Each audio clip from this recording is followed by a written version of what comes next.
આગળ વાત કરીએ અમદાવાદના મણિનગર રેલવે સ્ટેશન પાસે રાત્રે 3 વાગ્યાની આસપાસ એક ઇડલીની લારી પર નાસ્તો કર્યા પછી પૈસા માંગતા લારી ચાલક સાથે અજાણ્યા શખ્સોએ દાદાગીરી કરી અને વિવાદ વકર્યો। આ વિવાદ ઝડપથી છૂટા હાથની મારામારીમાં ફેરવાઈ ગયો।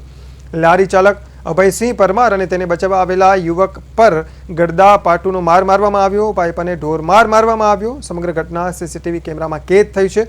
પોલીસે મારામારીમાં વપરાયેલી રિક્ષા જપ્ત કરી છે, જ્યારે આરોપીઓને લઈને પણ પોલીસે તપાસ હાથ ધરી છે। મણિનગર પોલીસે ગુનો નોંધી આરોપીઓને ઝડપી પાડવાના પ્રયાસો તેજ કર્યા હતા। બે અજાણ્યા શખ્સો લારી પર નાસ્તો કરવા આવ્યા અને લારી ધારકે પૈસા માંગતા બંને શખ્સો ઉશ્કેરાયા અને માર મારવા લાગ્યા હતા।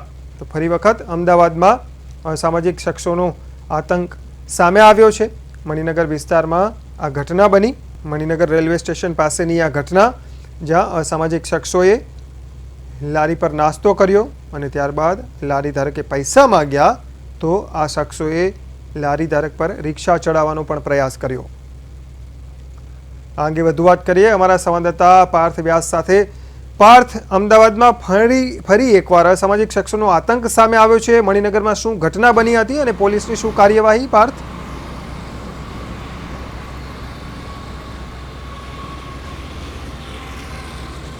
જી પાર્થ। જે બિલકુલ ચોક્કસથી વાત કરવામાં આવે તો અમદાવાદની અંદર હવે દિવસે દિવસે લુખ્ખા તત્વો તેમજ અસામાજિક તત્વોનો આતંક વધી રહ્યું છે એવું કહી શકાય। કારણ કે અવારનવાર એવા બનાવો બનતા હોય છે, જાહેરમાં અસામાજિક તત્વો બેફામ પણ બનતા નજરે પડતા હોય છે। ત્યારે અમદાવાદના મણિનગર વિસ્તારની વાત કરીએ તો મણિનગર વિસ્તારની અંદર એક ઇડલી સંભારની લારી છે। તે લારી ઉપર અમુક લુખ્ખા તત્વો જે છે એ જમવા માટે આવ્યા હતા અને જમ્યા બાદ જે લારીવાળાએ પૈસા માગ્યા અને આ જે લુખ્ખા તત્વો, અસામાજિક તત્વો જે પોતાની જાતને ડોન સમજતા હતા, એ લોકોએ જે છે લારીવાળાને પૈસા ન આપ્યા, તેની સાથે અસભ્ય વર્તન કર્યું તેમજ તેને ખૂબ એવું કહી શકીએ કે ગંભીર રીતે ઈજા પહોંચે તે રીતે તેને માર પણ મારવામાં આવ્યો। આ અંગે હાલ મણિનગર પોલીસે ગુનો નોંધીને વધુ તપાસ હાથ ધરી છે, પણ એવું કહી શકાય કે આ ખૂબ નિંદનીય બનાવ છે। જી પાર્થ, ખૂબ જ નિંદનીય બનાવ છે। ચોક્કસથી જ્યારે વાત કરવામાં આવે તો જ્યારે આવા બનાવો બનતા હોય છે ત્યારે કાયદો વ્યવસ્થા પર પણ સવાલો ઊભા થતા હોય છે।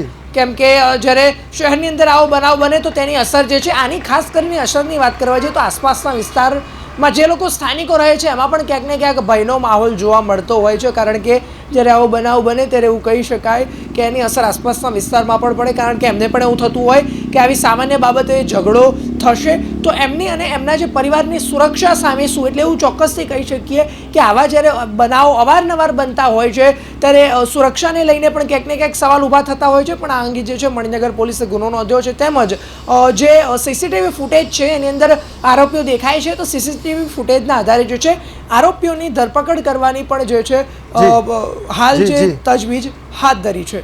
જી પાર્થ, આભાર, આપ અમારી સાથે જોડાયા। તો જે આરોપીઓ છે તેના વિરુદ્ધ પોલીસે તપાસ શરૂ કરી છે। ફરી વખત અસામાજિક શખ્સોનો આતંક અમદાવાદમાં સામે આવ્યો છે।